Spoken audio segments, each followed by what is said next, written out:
Hi chess fans, welcome to Tactics Explained. In this video we will look at 5 positions and you will learn 5 important calculation techniques and tactical techniques. Let's have a look at this position white to move. If you want, pause your video and try to find the best move for white.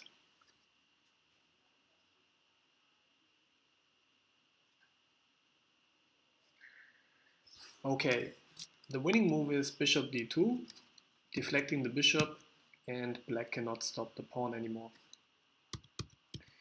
Notice that just moving the pawn forward immediately allows black to protect the square, and now white cannot do anything anymore and loses. And bishop d6, with the idea of blocking this diagonal, allows bishop e3 attacking the pawn, so the pawn has to move forward, and bishop a7 again controlling the square. Okay, the key technique in this position here is how to make this bishop not get the pawn anymore.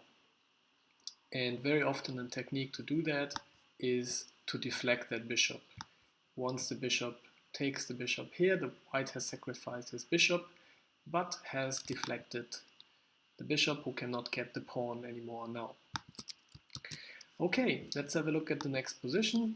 In this position, white to move.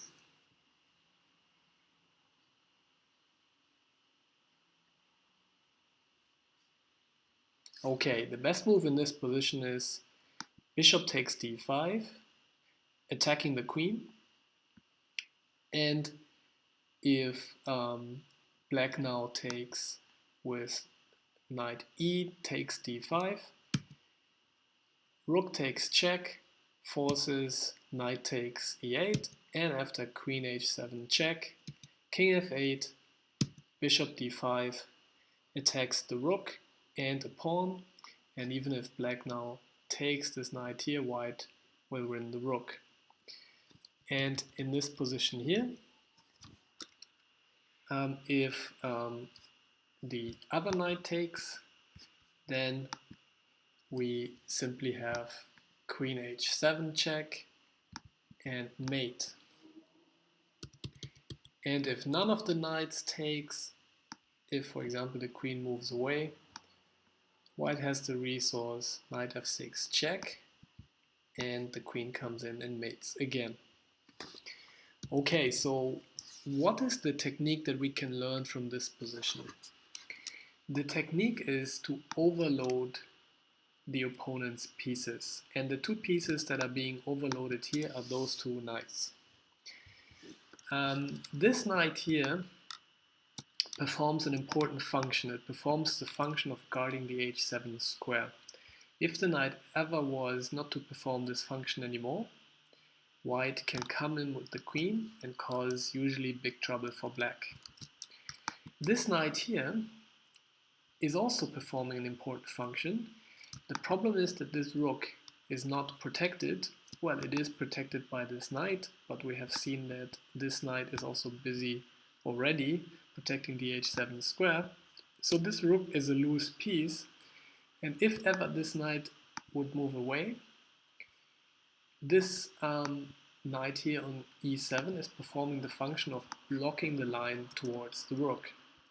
So in fact, both of these knights perform important functions, and that means they cannot perform another function. So in fact, knight d5 is possible because now those two knights both are performing other functions and cannot take the knight. So those knights are overloaded, and we are taking advantage of the fact that those knights are overloaded by taking this pawn. Okay, in this position again, white to move. What's going on here and what's the best move for white?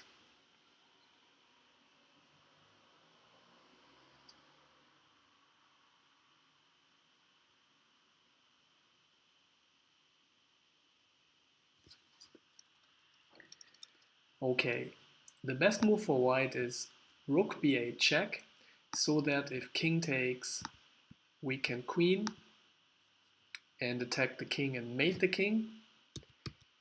And if king c7, we can queen with check, and so black has to play king a7, and now we continue with rook a8 check, king b7, rook b8 check, and black can do nothing else than to repeat moves, and white draws.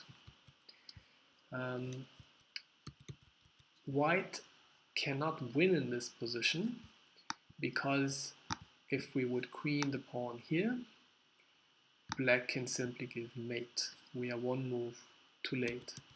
And if white would give a check with a knight, the king can move to c7, and now we don't have any checks anymore.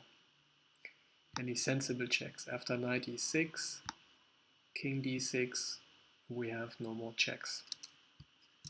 Okay, so the technique, the key technique in this position is pawning with check. So we cannot pawn to a queen with check here, but we would need to pawn with a check because black is threatening mate. So we try to bring the king to the 8th rank and then check with the pawn, and by queening the pawn we give a check. That's a very important technique. Okay, let's have a look at the next position. In this position, black to move.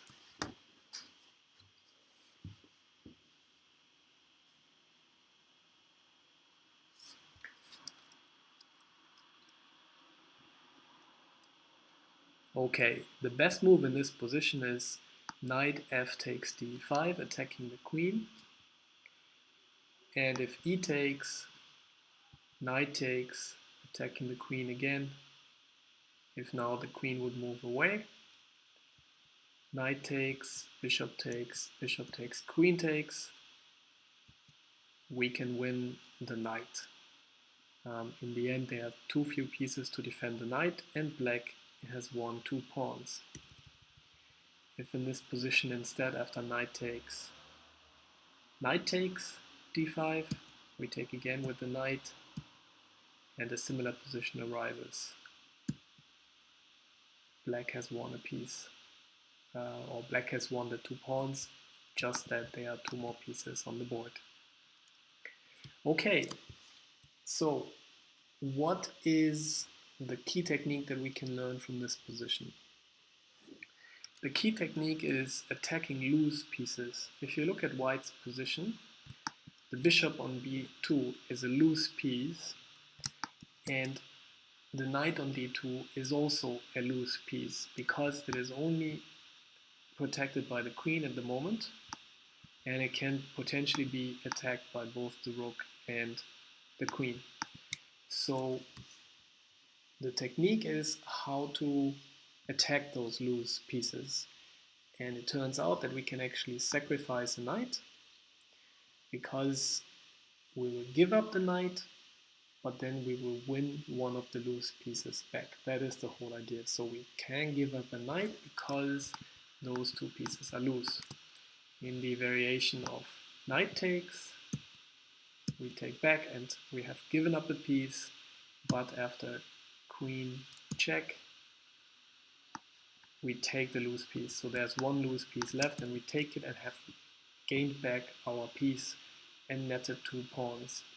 And similarly, in the variation with e takes, we are giving up a piece, but then winning it back because the other piece is loose. So attacking loose pieces might involve giving up a piece, in this case one of the knights, knowing that you can then win it back later. Very important technique. Okay, let's have a look at the last position in this video, black to move. What's going on here?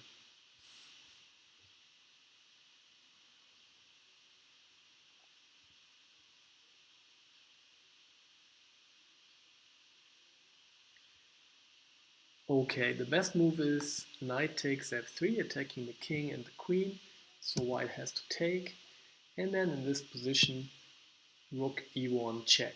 And the point is that after rook takes, the queen is not protected anymore, and black can take out the queen and has one material and will win the game. So the best that white can do here is move the king up to g2, but now we can take the queen, attacking the rook, and if rook takes, the rook on c1 becomes weak and we can take the rook and we have won a rook. So what's going on here? The key technique is to deflect the defender. So this queen here is protected by the rook. And if we could somehow remove this defender, we could simply win the queen. And this is the whole point in this variation. Have a look. After knight takes, we are having a forcing move because we give a check, and also we attack the queen with our queen. So white has to take, and now we can deflect this rook because the rook would like to take and take out the black rook on e1 that is giving a check to the king. And deflecting the defender is the key technique in this position. In this position we see that the queen is exposed and we want to deflect its defender. Okay, I hope you have learned a lot about the 5 techniques in this video. Make the bishop not get the pawn anymore. In this position, overload 2 pieces, pawning with a check, attacking loose pieces, and deflecting a defender. Thanks a lot for watching. If you enjoyed this video, click subscribe so YouTube will send you an update once new videos become available. Thank you and see you next time.